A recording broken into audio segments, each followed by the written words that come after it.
bonjour et bienvenue dans ce point marché du mois d'avril.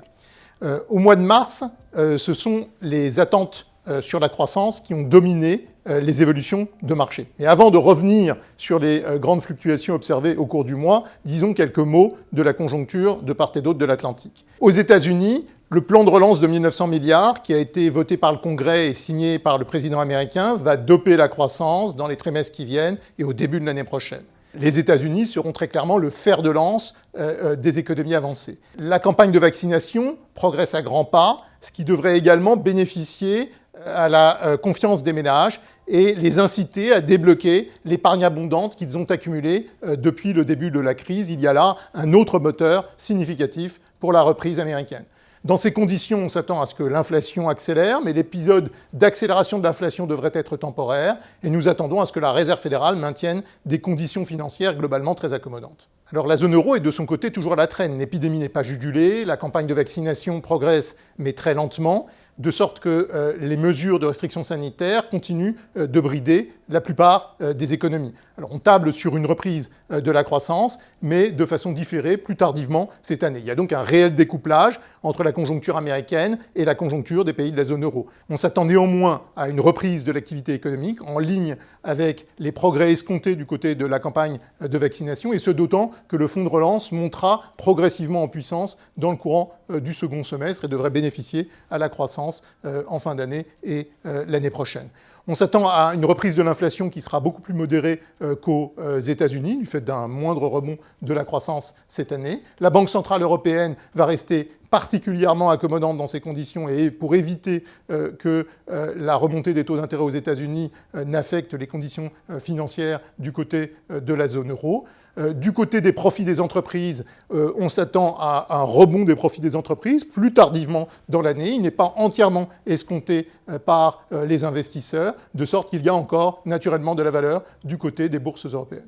Avec le rebond de la croissance du côté des États-Unis, l'écart de croissance entre les émergents et les États-Unis va plutôt s'amenuiser, ce qui va exiger davantage de sélection, à la fois du côté des pays et des titres du côté des actifs émergents.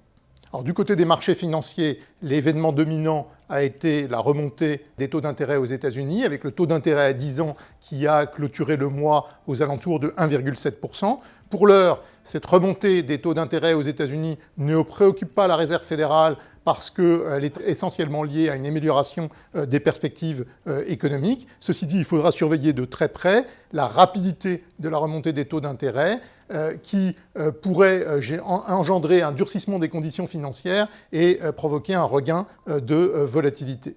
Alors, du côté des pays émergents, la remontée du dollar et la remontée des taux américains est souvent perçue comme une menace pour les actifs de ces pays. Ceci dit, dans la mesure où cela intervient dans un environnement de croissance très porteur, cela a atténué l'impact sur ces classes d'actifs. Il nous semble toujours qu'il y a des gisements de valeur du côté des titres à haut rendement et également du côté de certaines devises vis-à-vis du dollar, notamment des devises d'Amérique latine.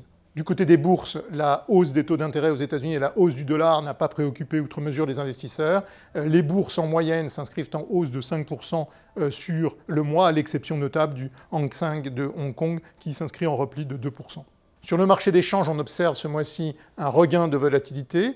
D'un côté, le dollar s'est apprécié par rapport au yen japonais et au franc suisse. En revanche, les devises liées aux matières premières se sont quant à elles appréciées par rapport au dollar, bénéficiant de la hausse passée du cours des matières premières.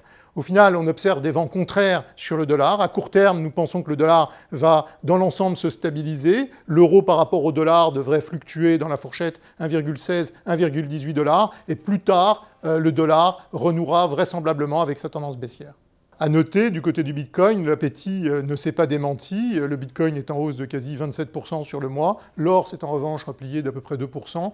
Le pétrole est resté à peu près stable avec de larges fluctuations dans le cours du mois. En conclusion, dans cet environnement porteur en termes de croissance, nous continuons de privilégier une exposition aux actifs risqués. Du côté des actions, notamment les actions qui vont bénéficier de la poursuite de la reprise cyclique qui est attendue. Du côté des marchés obligataires, nous conservons une exposition au crédit privés ainsi qu'aux emprunts d'État périphériques, notamment italiens et espagnols. Et nous sommes positionnés pour tirer parti de la remontée attendue des taux d'intérêt, notamment aux États-Unis et dans une moindre mesure du côté des pays du cœur de la zone euro. Dans cet environnement porteur mais incertain, la sélectivité et le contrôle des risques restent les maîtres mots.